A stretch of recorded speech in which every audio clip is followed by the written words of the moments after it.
All right, guys, Darren from FBA Elite, and in this week's video, we're going to be talking about how Amazon are trying to destroy my Amazon FBA business at the moment. So if you're thinking about starting Amazon FBA, I would highly recommend listening to this video so that you know exactly what you are getting into, because Amazon is an amazing opportunity, but it's far from perfect.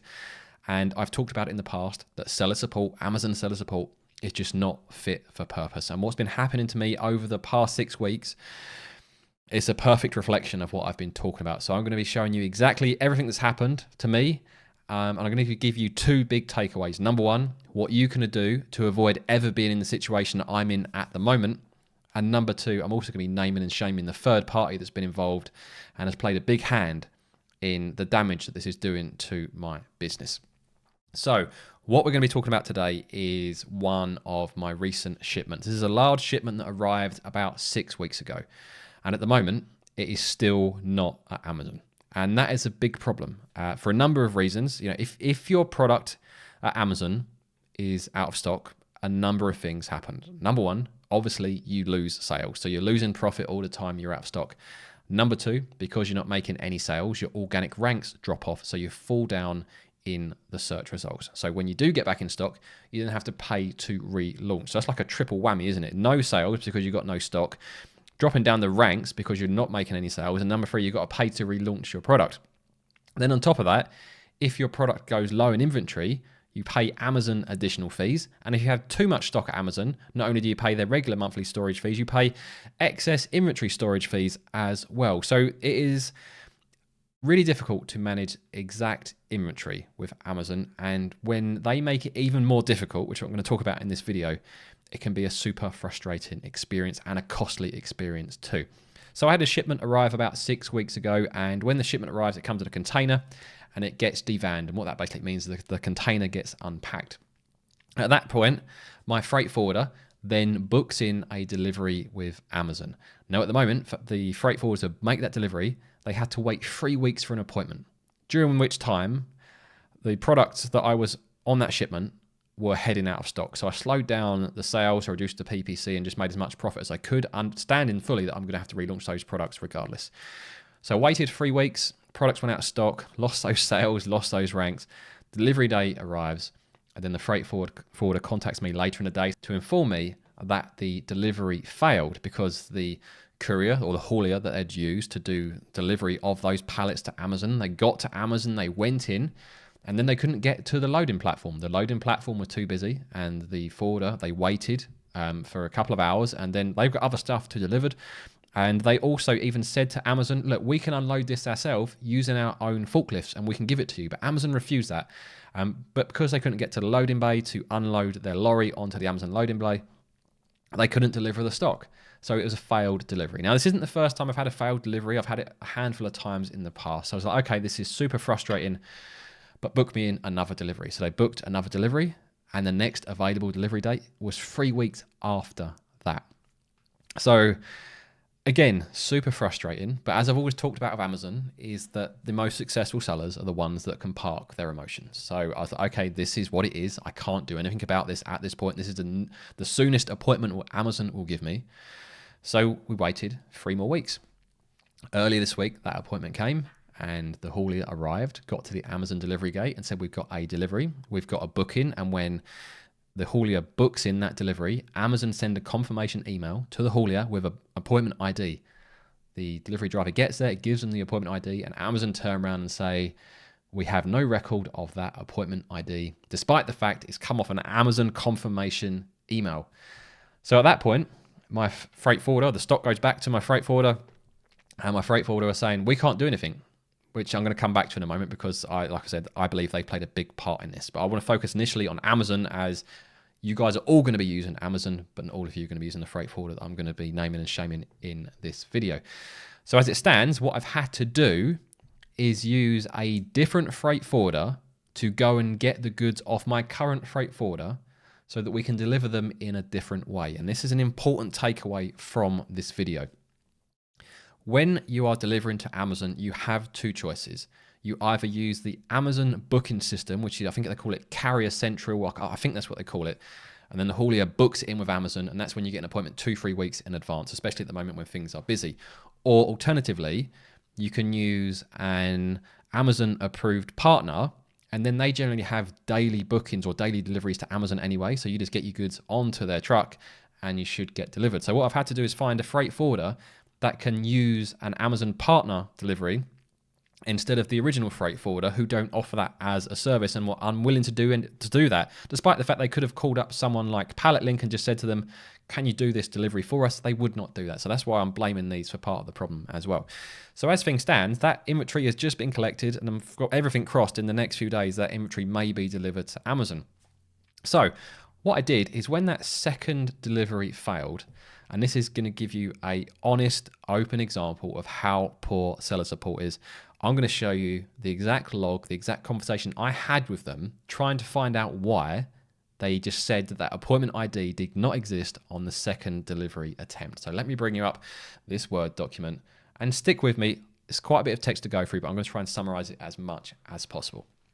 So just a tip, when you're opening a ticket with Amazon, and even on all your replies to Amazon, always try and summarize what you're talking about, because every reply is going to be handled by someone different, and they never read the full case log.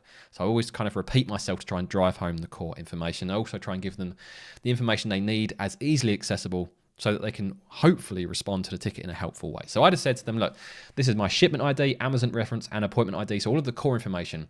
We had a rebooked delivery today that has failed, and the delivery driver was turned away from the fulfillment center. I have attached the booking confirmation email from Amazon. Can you please look into this and advise to... Oh, missing word there. Advise why today's delivery was rejected and why the Amazon staff couldn't find a record of the booking. Super simple question. Why couldn't Amazon find the booking? Here's an attachment containing the booking ID that Amazon sent to us. This is the reply from Amazon. Hello from Amazon seller support. I understand that your shipment ID has been rejected due to no record of booking. We recommend to contact the carrier to ask if they rebooked for an appointment via our Carrier Central portal and received an email confirmation about the rebooking, as your consignment can be rejected at the fulfillment center in absence of a valid delivery appointment. I attached the confirmation email to the original case and even spoke about it in the ticket. They just completely ignore what you say. And then they give you a completely pointless list of common reasons for delivery rejections, because none of these apply. We've given them the appointment ID. We just want to know why Amazon didn't recognize the appointment ID. So I went back and said, the delivery was rebooked for today via Carrier Central with the booking reference XXX. The carrier received the attached confirmation email, so I attached the same attachment again to confirm the booking. The Amazon staff at the fulfillment center said they couldn't find the booking. Can you please investigate again? Very simple. This is Amazon. I understand you're concerned about shipment, blah, blah, blah. Unfortunately, this shipment is not supported by less than truckload partnered carrier program. You therefore need to contact the carrier directly to get your consignment queries addressed, which has absolutely no relevance to my query. And this is what I'd said in my reply. Okay, in your reply, you said this shipment is not supported by less than truckload partnered carrier program. I have 3 questions about this. Number 1, the sent to Amazon shipping plan shows it was created as a less than truckload shipment, so I don't understand why it's not supported. Number 2, the failed delivery yesterday was via a non-partnered carrier, so the partnered carrier program is not even relevant. Remember, I'm using someone who books the delivery 2-3 weeks in advance, not someone that has a regular booking, which would be a partnered courier. And number 3, it doesn't explain why the Amazon staff at the fulfillment center were unable to find the appointment ID. Can you please answer all 3 questions? I've tried to keep these tickets as short and leaving emotion out as possible and including all of the core information. So again, let me just ignore their gumph, they say. To aid our review, please provide the proof of ownership and proof of delivery. How can we do that? They said the appointment ID doesn't exist, so how can there be that? And we've already sent them the confirmation of the booking. The proof of purchase must be the original invoice from the supplier of the manufacturer, and it must include all of this information, and you have to provide a packing list. All of this is just rubbish. It's nothing to do with my inquiry, and it's just someone at their seller support that's just done a templated response. So I'm sure you can probably hear my frustration, because it was frustrating at the time, and it still is frustrating. So I went back. And at this point, I was doing my best to stay calm, but I just started with, can you please read the ticket fully before replying? I've already provided the key information. We would like to know why our recent delivery attempt with booking ID was rejected. The Amazon staff at the fulfillment center said they had no record of this booking, and then I repeated the 3 questions from my previous ticket. Amazon again. This has happened over the period of a number of days, by the way. I understand that you have contacted us regarding shipment blah, blah, blah. Please note that your shipment appointment was cancelled due to a shipment issue such as an unsafe vehicle, pallets that exceed the height limit, or damaged pallets. Well, how do they know that? Because they didn't even let them into the delivery yard because they said the appointment ID didn't exist. So I said, the shipment wasn't cancelled due to the reasons you mentioned. The staff at the Amazon Fulfillment Center didn't recognize the appointment ID that Amazon issued in the confirmation email. See attachment in previous message. Why didn't Amazon recognize that appointment ID? It's the same question again and again and again. And hello, thank you for contacting Amazon Seller Support. We have contacted our internal team for information regarding your issue. So at this point, great. Hopefully they've escalated it to someone that actually knows what they are doing and can give me the answer that I'm looking for. Then finally, I get this reply earlier today. We have received your request regarding shipment blah, blah, blah. Please be informed you need to contact your carrier partner as the will provide you with a rejection note in which the rejection region of the shipment is mentioned. Yes, it was rejected because Amazon didn't recognize the booking ID. So I haven't been able to get to the bottom of why Amazon rejected the second shipment. And I don't think I'm ever going to either. So I've got all my hope pinned on the other freight forwarder. Hopefully can get this delivered under their partnered carrier, rather than the original freight forwarder that I was using. So in terms of naming and shaming, why am I going to name and shame the freight forwarder? Because obviously a lot of this seems like it's Amazon being difficult. Well, number one, the freight forwarder that I'm using is a massive company and they offer shipments for Amazon FBA sellers. So if they are offering this as a service, they should also be offering partner delivery. It shouldn't be the case that they get your goods off the boat, they get them in the UK, and then they say, we're going to use the cheapest haulier to do the final leg. Just use one of Amazon's partnered couriers so you can get it there within a few days instead of having to wait 3 weeks. And then when the first delivery failed, they asked me to pay for a second delivery attempt, which initially I said no to, but then I really had no choice. So I've paid for a second delivery attempt and then had to wait another 3 weeks. And then when that delivery failed, instead of them finding a solution, they just said, we can't do anything at this point. It's down to you to figure out a solution. So they are offering a service of delivering goods from China to Amazon.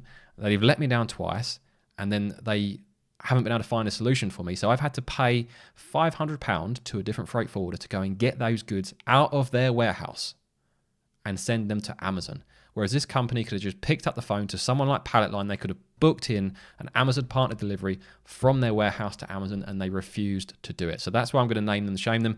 And it's a real shame because I've used them for many years. I've used them since pretty much the early days back in 2018.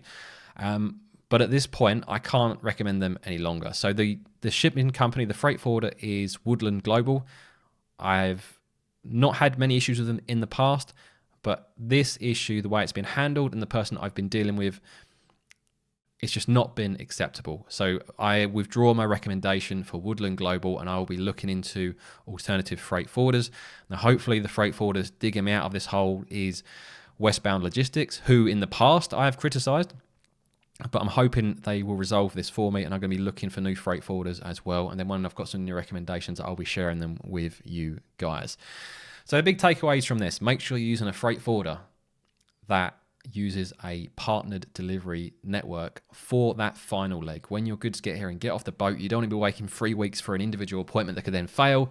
You want to be using a final leg that only takes maybe 3 to 5 days once that container has been devanned and been unpacked.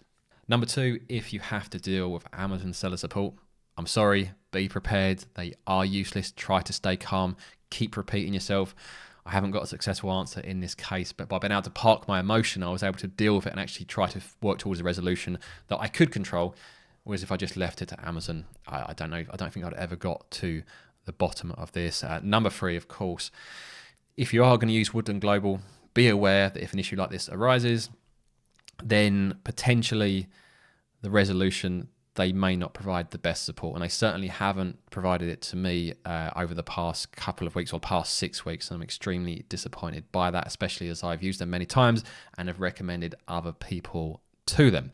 Now, that all being said, Amazon is still an amazing opportunity, but you need to know if you're starting an Amazon FBA business, the sort of thing that when something like this does come up, and to be fair for me, it's probably been a good couple of years since I've really had something like this that has really been a problem for my business.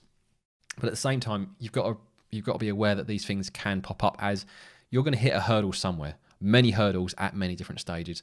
And if you can park your emotion, if you can reach out to other sellers to get support, go onto the forums and stuff like that, then that is the way to handle these issues. Stay calm, stay pragmatic, and hope for the best, which is what I'm doing with this shipment that I'm trying to get delivered at the moment. Now, if I haven't put you off starting an Amazon FBA business, I'm going to pop up a video now which shows you every step that you need to follow to make your first £100,000, and I'll see you guys over there.